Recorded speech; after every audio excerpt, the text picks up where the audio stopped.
Miles and I have known each other since we were 2 because our parents are best friends. Now I would not say Miles is my best friend. He is a good friend and we do hang out on occasion but see each other on all major holidays because of our parents. We are in our early 20s. The problem started because of a dumb childhood memory. When we were 8, we had a wedding play on School After Care. I played the bride and Miles the groom. It was a play with horrible songs and uncoordinated kids. Our parents made pictures and videos of that. And we each have one picture on our family picture walls. Miles is dating Lindy. They met 3 years ago and started dating last year. Lindy does not like me. So every time we coincide at a celebration, she makes a comment about me being the typical girl best friend. She one time said that I secretly wanted to sleep with Miles. I have no clue where she got that impression from. Miles and I have different friend groups and schedules. Besides the monthly catch-up over food, we didn't really meet that much. Things got worse when Lindy saw the wedding play picture. The comments just got more. She even started DMing me on Instagram saying she knew what game I was playing. I talked to Miles once about this, and he told me to give her time. So his birthday was on Saturday and I was invited. Lindy wrote me saying something along the lines that she was going to supervise me. This was their first birthday as a couple, and I was not allowed to take up his time. I was honestly just fed up. I tried talking to Miles once more, but he said the same thing. So I just skipped out. When the party started I wrote a quick sorry I can't come and told him my mother was going to bring his present. Now he is upset with me for missing his birthday. Lindy is mad that I made it all about myself, and my parents are upset I missed a family function. Ida? Edit, I didn't show anyone the messages because I didn't want to make more out of this than it is. I didn't want to poison anyone against Lindy, especially not if she is a new fixture in Miles' life. That would make both our lives more difficult. I hope that just talking about it might be the more adult thing. My parents are not mad at me or blowing up my phone. A la Reddit fashion. They and Miles' parents were just bummed out that this was the first birthday that I ever missed. As to why she is jealous, I have no idea. Neither of our parents ever wanted us to get together. There were no jokes or anything about it. I think they also never would want that. The wedding play picture is in the living rooms because they love the picture and it was our first play. Update 1. After my post, I talked to Miles. At first, he was kind of mad and thought I had been blowing things out of proportion. Some more details are in my last post. We came to the conclusion of taking more distance while he figures that all out. Mainly because I did not want the added stress of petty drama. Then I talked to my parents and explained to them what was going on. They were really upset by how Lindy treated me. Obviously, they weren't going to get involved, but it was nice to get that off my chest. Then, nothing else happened. Until Tuesday evening. Wednesday was a holiday, so some of my friends took the opportunity to go to an Irish pub to do karaoke. At some point, my best friend and I went to pee and touch up our makeup. Then Lindy and some of her friends walked in and kind of cornered us. It wasn't pretty. They stared loudly talking about man-stealing bitches and how some women were just born to be homewreckers. And imagine being pathetic enough to pretend to be a guy's friend to fuck him and how pick-me's are the worst. They kept kind of edging us physically into the part where the hand dryers were while pretending we were not there. Until my best friend had enough and Dee just pushed through them while pulling me behind her. We were almost at our table when Lindy went right behind me and pulled my hair, so that I fell backward onto like a metallic piece where you were supposed to put your feet on. It hurt so bad that I started to see white. And then a girl next to Lindy poured beer on me. I cannot really tell you what happened, but there was a scuffle, and someone dropped one of those heavy pint glasses on my head. The Lindys were taken away by police and I was taken to the hospital. My parents were furious as were Miles' parents. They both came to the hospital. I was severely concussed, my nose was fractured, and the worst thing is that I have a hairline fracture in my back. I stayed in the hospital till yesterday morning. Miles did try calling me a bunch. According to my parents, they told him not to visit me right now. I did get an official notice saying that apparently there was now a legal case open against Lindy and one other girl for not only assault but also public disturbance in the bar. So now I'll have to deal with all that legally. I finally talked to Miles. And long story short, those of you saying Lindy was isolating him was a sign that an abusive relationship was right. He told me all the things she said to him to make him feel awful. She would freak out about anything in her life and take that out on him. She would scratch him and bite him when she was mad. Our talk ended with both of us crying and apologizing. We will be closer again. At least we can talk about these things more often. He broke up with her and is hiding at my parents' house. Update 2. There has been an official court date set for my process against Lindy. It took 2 months to get and is another 3 months out, but something is something. Our lawyer said that Lindy is probably not going to jail as she is a first-time offender. If she goes to jail it would be no more than 3 months. Most likely she is going to have to pay a fee of 100 days of her untome or something like that. I have let my father deal with this 100% because I have no head for it. There is a second lawsuit going on at the same time as now I am legally chronically ill. The hairline fracture was not a passing thing but developed. I am daily in pain. Not every day is bad, but not a day passes where I am not in at least a 2 on the pain scale. As a result, I have not been able to work. Right now my insurance pays 75% of my former income, and my workplace covers the rest. But I am probably going to get fired. So, my insurance filed a claim against Lindy to pay my lost wages. I am right now not in contact with Miles. I tried to be supportive, but being disabled by his jealous ex-girlfriend made me bitter against him. He was a victim. But now I can't live my life. And I blame him partly for that. I am in therapy to work through all of that and have taken up some new hobbies. I have started to write more and am looking into courses or online classes. Miles' parents have been apologetic and have supported me a lot. His mother had been a saint.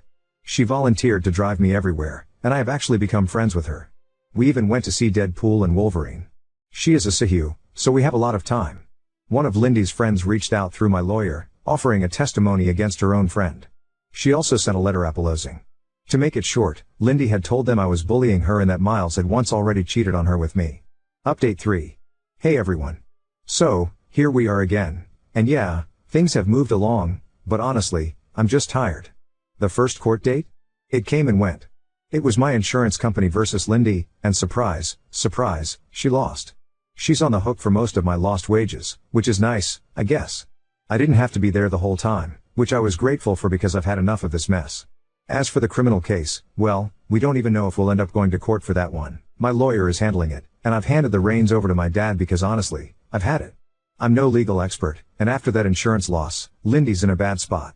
Her legal team is apparently scrambling to do some serious damage control, but at this point, that's not my problem.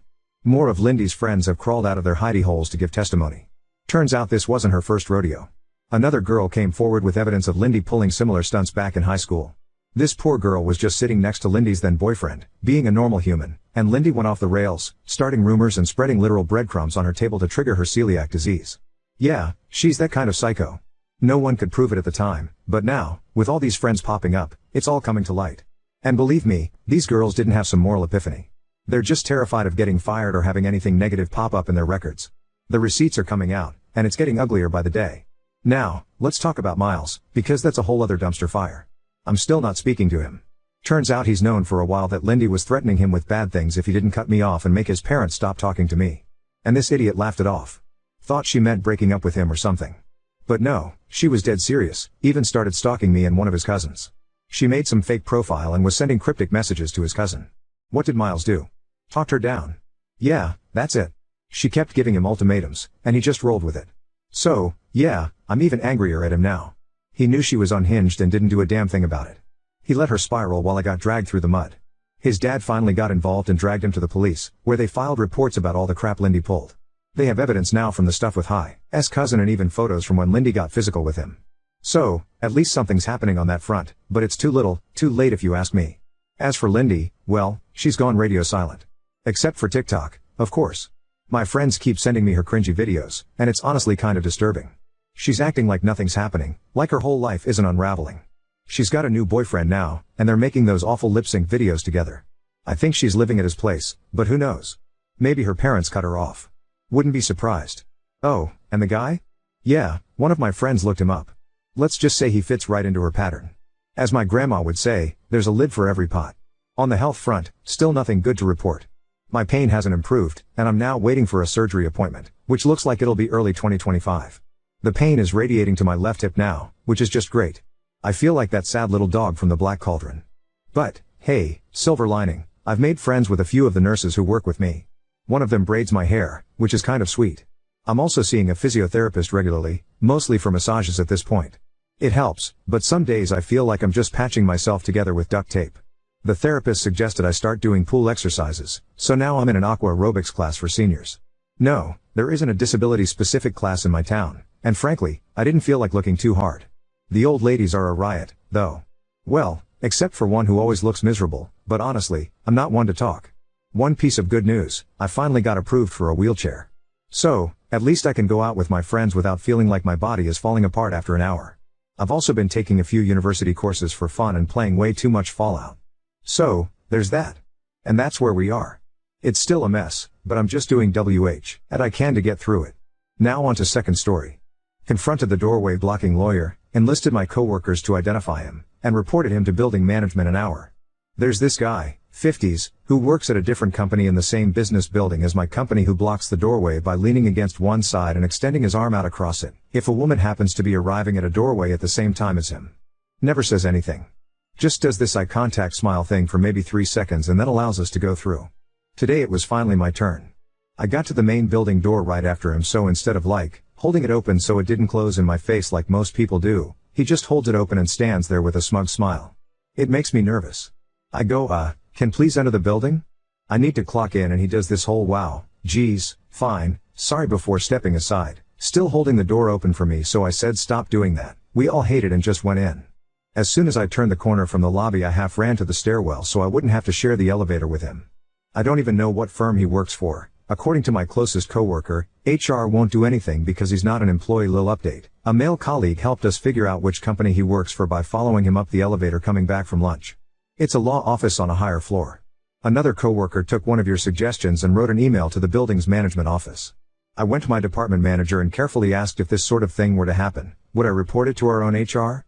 And he said it should at least be on record, even if it's hard to prove, which made me give him the fry eyes, IYKYK, but I went back and typed up an email and sent it, CC'd him and BCC'd other women that I have specifically seen or heard them deal with him. If he thought I was being hypothetical, now he knows I was. The colleague who followed him to the law office joked that we should hand draw flyers of him to warn people and put them in the elevators. Oop, this is a good idea. I don't know why this didn't occur to anyone. Maybe because it's not certain sure we have the right to do that? It's a law firm and I work in a call center. Should we do an email first? Update 1. Yesterday was a long day for me. I came in early to 1, make up for lost time spent focusing on this BS, and 2, to avoid the Noid. Although someone ran into him in the afternoon and went straight to our manager and said he's still doing it, so as far as yesterday, not much has changed. It's only been a day. Who does he look like? I got this question more than once, so I asked around what celebrity did we think he most resembles, and we all agreed he looks like the jump to conclusions guy from the movie Office Space. It's fucking true. Except he's a lot taller, over 6 feet at least. Thank you so much for all your support and suggestions. I've never been advised about pepper spray so much. I do carry it, but the one time I had to use it, it got in my eyes too, so it's become more of a last resort tool. I told everyone in the bullpen about whipping out our phones and taking a pic or video, including people who happen to notice from a distance. In the moment I think a lot of us kind of freeze up, I did, so having a plan of action ahead of time really helps. I took one person's suggestion about wearing huge headphones. The theory is that because people who wear those are in their own little world, it's acceptable to show no concern, which makes attention seekers feel less significant. So I wore mine today and got here at my normal time, but no one was hanging around the main entrance. Not sure if that's because the email or not. It's probably too early to hear of any official steps taken. But I did feel kind of young and cool on the light rail. Way more comfy than my AirPods. One person DM'd me the song de Toto, Un Poco from Dirty Dancing, and said next time someone should cue it up on their phone, blast it and start a limbo line, all genders welcome. Several folks asked about what I wrote in the email, so here's a copy paste of it, with identifying details omitted or changed. I'll post another update when more happens, hopefully today. I keep rereading the email and my stomach has been flipping over and over like I'm a kid about to get in huge trouble. I am writing on behalf of myself and several employees at call center company, located on the 3rd floor of our shared building, to inform you about some workplace harassment we have been experiencing. For several weeks now, an employee at your firm has been intentionally intimidating women by interrupting their path of travel to and from our offices by blocking the doorway with his body in order to force an interaction. He will not move aside until some kind of verbal exchange has happened. He only does this with women, as far as we've observed and documented, which makes us inclined to call this sexual harassment. This behavior is of course unacceptable. This individual creates a very uncomfortable work environment, despite being in different organizations on different floors. He will often be the first interaction of the day, as he seems to linger around the main building lobby and entrance in the mornings. He will also do this with the elevator doors by stalling them from closing or blocking access to the button panel. This has been setting a tone that interferes with having a secure working experience. Many of us have made multiple attempts to address the issue with this person directly, including myself, who told him firmly that we do not like it when he does this. We are requesting that your firm take immediate action to investigate and address this issue. This has already been discussed with our department manager and HR department, and they're looking forward to hearing from yours. I have CC'd them on this email, as well as the Blah Blah Plaza building manager. It is fair to assume that with 6 different organizations sharing this same building, our employees are not the only ones experiencing this. Please inform us when call center company can expect to see the results of your investigation and what measures will be taken to ensure that this type of behavior does not happen again in the future. We hope that this issue can be resolved quickly, and that appropriate actions will be taken to ensure that all employees working in blah blah plaza feel safe and respected as we all make our way to and from our offices. Sincerely with gratitude. Okay, I have to get back to work. I will keep updating. Oop, thank you. Rewrote it and pasted about it for a couple hours before I hit send. Ran it by my boss twice. I've never sent an email this serious and professional, legal? This before. Update 2. I've been writing a hi from them and from that email. I've never done anything like that before and I am so appreciative of the support and validation that I did the right thing. Here's how the week has been going. Monday, no one saw the Noid, which is what I've been calling him. I arrived 15 minutes early just in case. I was afraid he would confront me, angry because he'd gotten in trouble. But no, lobby was empty and I was the first person to arrive at the office that day. When I was in the break room at one point, a colleague who sits in the bullpen near me said this is the first time in months I haven't had to deal with him some way or another. Tuesday, still no Noid sightings. I asked around. I haven't even seen his car in the lot. Did he get fired? It was super busy that day and I was pretty much glued to my desk, so I didn't have time to meet with my manager or anything besides shooting him a quick hey, any response? Via Teams before I left for the day. I didn't want to be pushy but really wanted to know. Yesterday, Wednesday, mid-morning a few and including myself were asked to meet with HR, separately. I learned that the law offices of blank and blank's HR rep emailed a response to my email directly to them and my manager on Monday, without CCing me on it, which made me feel some kind of way, but whatever. The Noid is not an attorney, but a paralegal, and he is on voluntary leave for the week. I asked if the response email could be forwarded to me, but I was told that policy prevents HR from disclosing any disciplinary actions that might have been taken against him. And then I had to write a short statement describing my specific encounter. I hate how in words it doesn't look like a big deal, but I was assured that it is.